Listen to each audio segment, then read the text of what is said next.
ನಮಸ್ಕಾರ ಫ್ರೆಂಡ್ಸ್, ಎಲ್ಲರಿಗೂ ತಿಳಿದಿರುವ ಹಾಗೆ ದರ್ಶನ್ ರವರು ನಿನ್ನೆ ಕೋರ್ಟನ್ನು ಅಟೆಂಡ್ ಮಾಡಿ ಬರುವಾಗ ಪವಿತ್ರಾ ಗೌಡರವರು ತಿರುಗಿ ನೋಡಿದರೂ ನೋಡದ ಹಾಗೆ ಬಂದಿದ್ದಾರೆ. ಆದರೆ ಪವಿತ್ರಾ ಗೌಡ ಅವರು ಕಣ್ಣೀರಾಕಿದ್ದು ಯಾಕೆ ಎಂದು ಯಾರಿಗೂ ತಿಳಿದಿಲ್ಲ.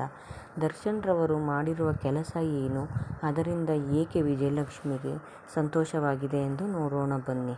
ದರ್ಶನ್ ರವರು ಕೋರ್ಟೆಲ್ಲ ಮುಗಿಸಿಕೊಂಡು ಬಂದ ನಂತರ ಜೈಲಿನಿಂದ ಬಂದ ಪವಿತ್ರಾ ಗೌಡ ಇಂದ ಅನುಭವಿಸಿದ ಕಷ್ಟಗಳೆಲ್ಲ ಮರೆತು ದರ್ಶನ್ ರವರು ಜೈಲಿನಲ್ಲಿ 6 ತಿಂಗಳು ವನವಾಸವನ್ನು ಪಟ್ಟಿದ್ದಾರೆ. ಜೈಲಿನಿಂದ ಬಂದ ನಂತರ ದರ್ಶನ್ ರವರು ಬಹಳ ನೊಂದು ಬೆಂದು ಬದಲಾಗಿದ್ದಾರೆ ಎಂದು ವಿಜಯಲಕ್ಷ್ಮಿ ಅವರು ಎಲ್ಲ ಕಡೆಯೂ ಹೇಳಿಕೊಂಡಿದ್ದಾರೆ. ನಮಗೂ ಕೂಡ ತಿಳಿಯುತ್ತಲೇ ಇದೆ. ಹಾಗಾಗಿ ದರ್ಶನ್ ರವರು ಶಿವರಾತ್ರಿ ಹಬ್ಬದಂದು ಎಲ್ಲರಿಗೂ ಹ್ಯಾಪಿ ಶಿವರಾತ್ರಿ ಎಂದು ಹೇಳುತ್ತಿದ್ದಾರೆ ವಿಜಯಲಕ್ಷ್ಮಿ ಅವರು. ಈ ಶುಭ ಸಂತೋಷದ ಖುಷಿಯ ಶಿವರಾತ್ರಿಯ ದಿನದಂದು ದರ್ಶನ್ ರವರು ಹೊಸ ಸಿನಿಮಾಕ್ಕೆ ಸಹಿ ಮಾಡಿದ್ದಾರೆ ಎಂದು ತಿಳಿದು ಬಂದಿದೆ. ದರ್ಶನ್ ರವರು ಮಾಡಿರುವುದು ಸರಿಯಾ ತಪ್ಪಾ ಎಂದು ಕಮೆಂಟ್ ಮಾಡಿ ತಿಳಿಸಿ ಫ್ರೆಂಡ್ಸ್. ಸಬ್ಸ್ಕ್ರೈಬ್ ಮಾಡಿ. Thank you. ಲೈಕ್ ಮಾಡಿ ಫ್ರೆಂಡ್ಸ್.